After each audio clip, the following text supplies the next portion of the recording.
Most people spend their entire lives chasing respect and never realize why they keep losing it. They try to be liked, they try to be understood, they try to prove their worth, and somehow the harder they try, the less respect they seem to receive. What if the very thing you're doing to earn respect is the exact reason people don't respect you? Marcus Aurelius understood something about human nature that most people never discover, a truth so uncomfortable that many spend years avoiding it. And once you understand it, you'll never see respect the same way again. Because respect is not given to those who demand it. It's not given to those who desperately seek approval, and it's definitely not given to those who constantly explain themselves. The dark psychology of respect begins with a simple realization. The more you need respect from others, the less likely you are to receive it. And by the end of this video, you'll understand why. Every human being wants respect. It's one of the deepest desires we have. Not money, not fame,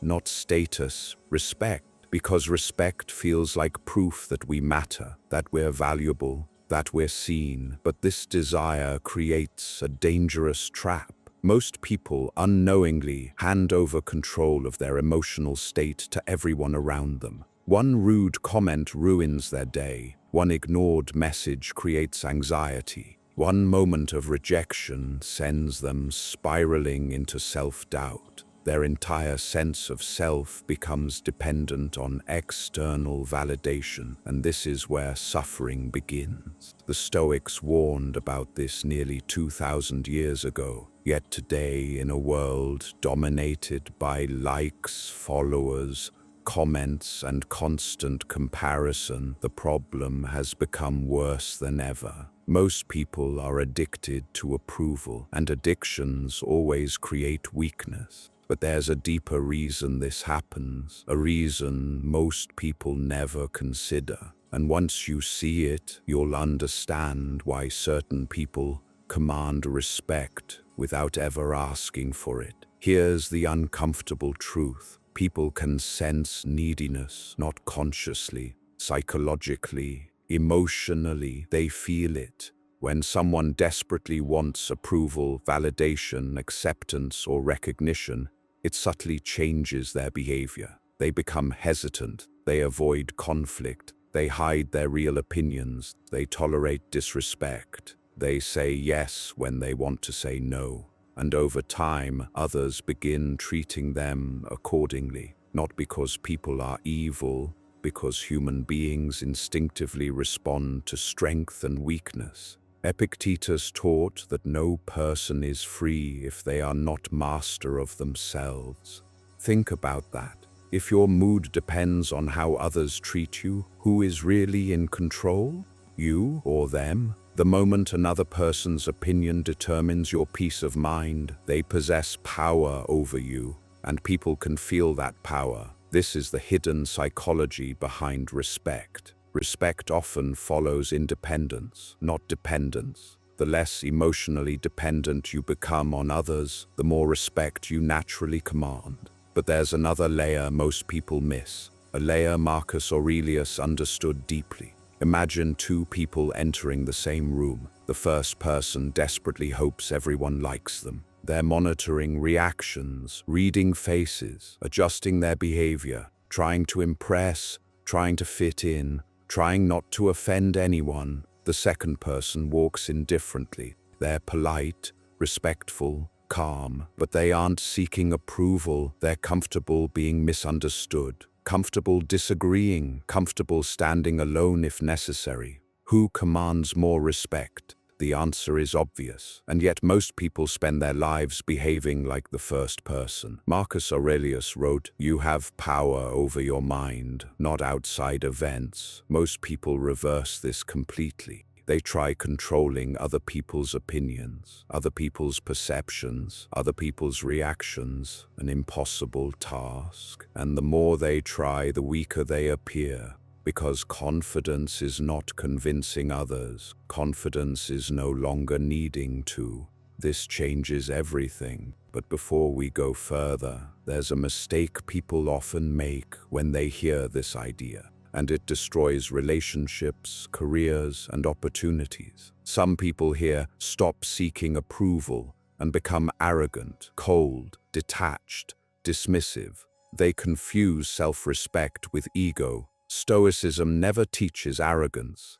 It teaches internal stability. There's a massive difference. An arrogant person says, "I don't care what anyone thinks." A Stoic says, "I will listen to everyone, but my worth does not depend on their judgment." One is insecurity disguised as strength. The other is genuine strength. Seneca understood this perfectly. He warned against becoming a slave to praise, but he also warned against becoming addicted to appearing superior. The goal is balance, not indifference, not arrogance, freedom, the freedom to act according to your values rather than your fears. And this becomes especially important in modern relationships, because this is where respect is gained or lost every single day. Think about someone who constantly tolerates poor treatment, a friend who only calls when they need something, a partner who repeatedly crosses boundaries, a coworker who speaks disrespectfully. Many people stay silent, not because they agree, because they're afraid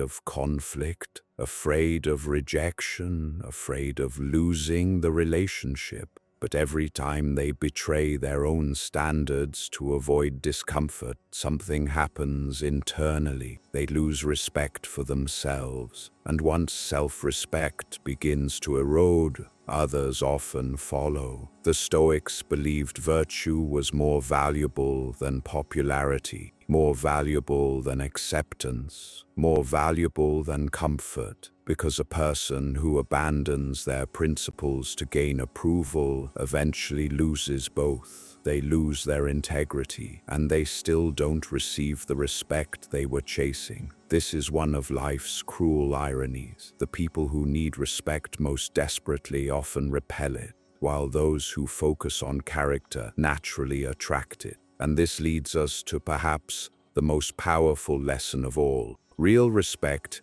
is a byproduct, not a goal. Read that again. Real respect is a byproduct, not a goal. When you focus directly on gaining respect, you become manipulative, calculated, insecure. You begin performing for an audience. But when you focus on becoming disciplined, honest, reliable, emotionally stable, courageous, respect begins appearing naturally. Because people trust consistency, they trust strength under pressure, they trust authenticity. The Stoics never taught people how to impress others. They taught people how to master themselves. And ironically, that mastery often earns more respect than any performance ever could. This is why some people walk quietly through life yet leave a powerful impression everywhere they go. They aren't chasing admiration, they're building character. And character speaks louder than image.